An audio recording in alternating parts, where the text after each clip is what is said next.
Bismillah ar-Rahman ar-Rahim, chers frères, chères sœurs, je t'invite à poursuivre ce beau projet qui est de lire le Coran en 120 jours.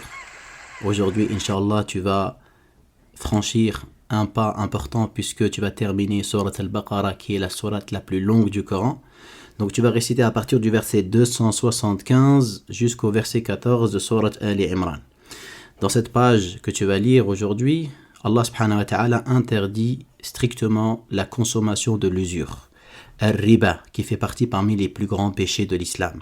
Ceux qui pratiquent l'usure se lèveront de leur tombe au jour de la résurrection, pareil aux possédés terrassés par Satan.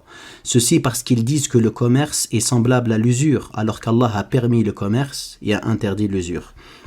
L'usure, Allah subhanahu wa ta'ala, il a maudit celui qui la pratique. Et Allah azza wa jal, il anéantit les profits de l'usure. Ça veut dire il les fait disparaître de manière tangible en les privant de bénédiction. Également dans cette page, Allah subhanahu wa ta'ala, il parle également de certains jugements, de fait de prêter quand tu prêtes à quelqu'un et que le débiteur il est dans la gêne, alors accorde-lui un délai jusqu'à un moment plus favorable. Avant l'islam, lorsqu'un homme contractait une dette, au terme de l'échéance de remboursement, le créancier disait au débiteur « Si tu t'acquittes de ce que tu dois, soit on ajoute à cela. Et s'il ne s'acquitte pas, on prorogeait le terme et on augmentait le montant des intérêts. » Donc c'était de l'injustice. Alors que nous, dans notre religion, le prophète sallallahu alayhi wa sallam, il nous dit, comme dans le hadith rapporté par l'imam Muslim, celui qui soulage ou efface la dette de son débiteur sera à l'ombre du trône au jour de la résurrection. Puis à la page suivante, après qu'Allah subhanahu wa ta'ala cite donc la dépense, la sadaqa et sa récompense, et l'usure et son danger, il cite donc des règles de l'endettement. On a une page entière qui parle sur les règles de l'endettement. C'est le verset le plus long du Coran. C'est un verset, comme tu le vois, qui fait une page entière. Et d'ailleurs, les savants ils disent que cela renvoie à la lourdeur de la dette. La dette, être endetté, c'est quelque chose de lourd, quelque chose de pénible. Et là, on le voit. C'est pourquoi, d'ailleurs, le verset le plus long du Coran, il détaille justement les règles de l'endettement. Puis à la page suivante, et c'est la dernière page de Surat al-Baqarah, donc tu as quelques règles encore sur l'endettement pendant le voyage. Donc si vous êtes en voyage et ne trouvez pas de scribe, procédez à la remise d'un gage. Ibn Abbas il dit s'ils conviennent d'une transaction à échéance déterminée en voyage, ils ne trouvent pas de scribe, ou qu'ils trouvent un scribe mais pas de feuille, d'encre ou de qalam, qu'il remplace cela par la remise en main propre d'un gage au créancier. Puis vous avez un verset dans cette sourate qui est abrogé. C'est un verset qui a beaucoup fait peur aux sahaba, parce que les compagnons étaient des gens qui avaient le cœur vivant et qui méditaient le Coran. Quand ce verset a été révélé, tout ce qui est dans les cieux et sur la terre appartient à Allah, que vous manifestiez ceux qui en vous ou le dissimuliez, Allah vous en demande compte. Et les compagnons savaient que c'était impossible de maîtriser les pensées qu'il y avait dans notre cœur, et donc c'est pourquoi ils sont venus se plaindre auprès de Nabi sallallahu alayhi wa sallam. Ya Rasulallah, Allah nous a ordonné de prier, on a prié, Allah nous a ordonné de jeûner, on a jeûné, de combattre, on l'a fait, mais ce verset on est incapable de le réaliser, parce que c'est très très difficile de maîtriser les pensées qui peuvent traverser notre esprit. Et donc le prophète il leur a dit voulez-vous dire comme les Bani Israël ont dit auparavant, nous avons entendu, nous avons désobéi? Dites plutôt nous avons entendu, nous avons obéi. Et donc ils ont dit nous avons entendu, nous avons obéi. Puis des versets d'après, Allah subhanahu wa ta'ala justement les a abrogés. Et d'ailleurs il dit d'ailleurs c'est ce qu'il dit après.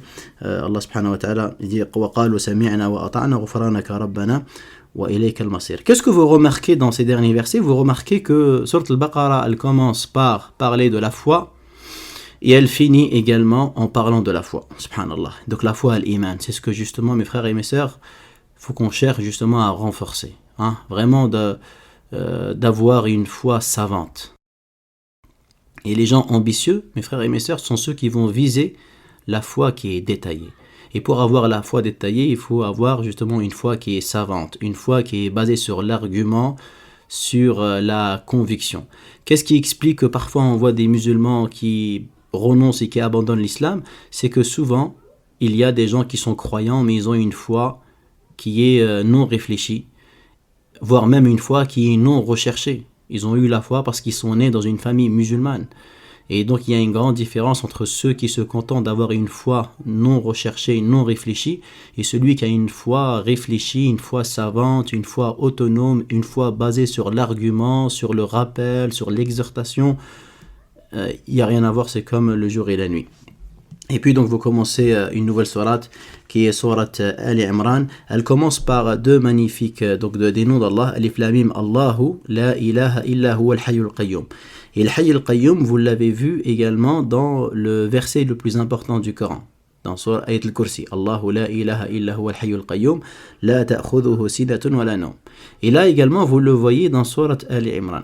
Et sachez qu'il y a des savants, comme c'est le cas d'Ibn al-Qayyim, ils considèrent que le Hayy al-Qayyum, ce sont les noms d'Allah glorieux, l'Ism al-A'zam. Alors si certains ne savent pas c'est quoi l'Ism al-A'zam, le prophète sallallahu alayhi wa sallam a dit Allah Azza wa Jal, il a un nom glorieux. À chaque fois que quelqu'un il invoque Allah par ce nom-là, il verra son invocation exaucée. Laqad da'a Allah bismihi al-a'zam. Il a entendu un jour un compagnon invoquer. Il a dit celui-là il a invoqué Allah par son nom glorieux. Idha u'tiya idha su'ila bihi a'ta. Quand on demande Allah par ce nom, alors Allah il va exaucer.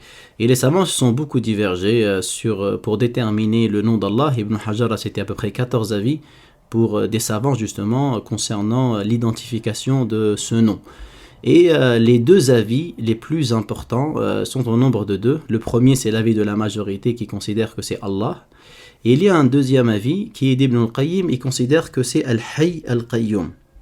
Et vous avez remarqué que ces deux noms-là, ils viennent toujours associés. Et l'association de ces deux noms, Al-Hayy al-Qayyum, Al-Hayy qui veut dire donc le vivant, celui qui a la vie parfaite, la vie parfaite, absolue, et Al-Qayyum, celui qui subsiste par lui-même et dont aucune créature ne peut se passer. Et donc l'association de ces deux noms, Al-Hayy al-Qayyum, recouvre l'ensemble des perfections par lesquelles Allah est décrit. Car Al-Hayy indique la perfection des attributs, et Al-Qayyum, il indique la perfection des actes. Et tous ces deux indiquent la perfection de l'essence. C'est magnifique comme signification. Vraiment de les intégrer et d'avoir ça dans son cœur et d'invoquer Allah par Ya Hayyu Ya Qayyum, Ya Hayyu Ya Qayyum, et de se rappeler justement que Al-Hayy, il recouvre justement la perfection des attributs, Al-Qayyum, la perfection des actes. Allah, il est sage. Allah, Azza wa Jal, tous ses actes émanent d'une sagesse infinie, absolue, qui dépasse l'entendement humain. Et tous ces deux indiquent la perfection de l'essence, la perfection d'Allah, subhanahu wa ta'ala. Aussi, dans cette page, Allah, subhanahu wa ta'ala, nous informe que dans le Coran, il y a donc, que le Coran, Allah, subhanahu wa ta'ala, nous dit qu'il y a des versets. Donc, celui qui a fait descendre sur toi le livre contenant des versets au sens clair, il y a des versets qui sont au sens clair, qui sont la base donc du livre, et d'autres qui sont équivoques. Ceux qui ont dans le cœur un penchant vers l'égarement, d'accord, s'attachent à ce qui est équivoque. Et qu'ils sont nombreux, ces gens-là, surtout sur les réseaux sociaux, des gens qui ne cherchent pas la vérité, qui cherchent seulement à susciter la polémique, parce qu'ils ont le cœur endurci.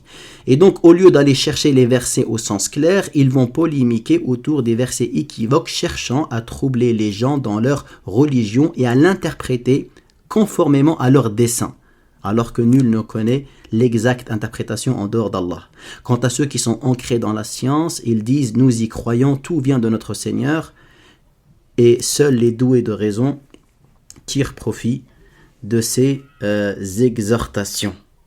Puis donc à la page suivante de Sourate Ali Imran, vous avez donc des versets où Allah subhanahu wa ta'ala nous parle des négateurs, que quant à ceux qui auront mécru, ni leurs biens, ni leurs enfants ne leur épargneront le châtiment d'Allah, et ils seront le combustible de l'enfer, qu'Allah nous en préserve. Également dans cette page, Allah subhanahu wa ta'ala nous parle également des plaisirs de ce bas monde. Les plaisirs de ce bas monde qui ont fait justement, qui ont égaré beaucoup de gens. Beaucoup de gens ont été trompés par ces plaisirs-là. On a enjolivé aux hommes l'amour des désirs, tels que les femmes, les enfants, les monceaux d'or et d'argent, les chevaux de race, le bétail et les cultures. Ceci est la jouissance de la vie d'ici-bas. La vie d'ici-bas en arabe, c'est dunya. Et on l'appelle dunya, on l'a nommé dunya en raison de son infériorité. En raison de l'infériorité de son rang devant l'au-delà. Mais aussi car elle est temporellement plus proche de l'homme que l'au-delà. Et donc ici, Allah il mentionne spécifiquement ces choses-là, car elles sont les choses les plus désirées. Il commence par les femmes parce que c'est la plus grande des tentations, comme il a dit le prophète sallallahu alayhi wa sallam, Ma taraktu fitnatan adarra ala rijali minan nisa. Je n'ai pas laissé une tentation plus dure sur les hommes que celle des femmes. Et c'est pourquoi, pour qu'on soit protégé, An-Nabi sallallahu alayhi wa sallam nous a mis en garde. Il y a justement le principe de précaution, de justement ne pas se retrouver seul avec une femme et les autres règles que vous connaissez, pour justement se mettre à l'abri et se préserver et ne pas justement s'exposer à la tentation étant donné notre faiblesse et étant donné donc la forte tentation. Qu'Allah subhanahu wa ta'ala nous accorde la réussite, la droiture, et je vous dis à demain, Inch'Allah.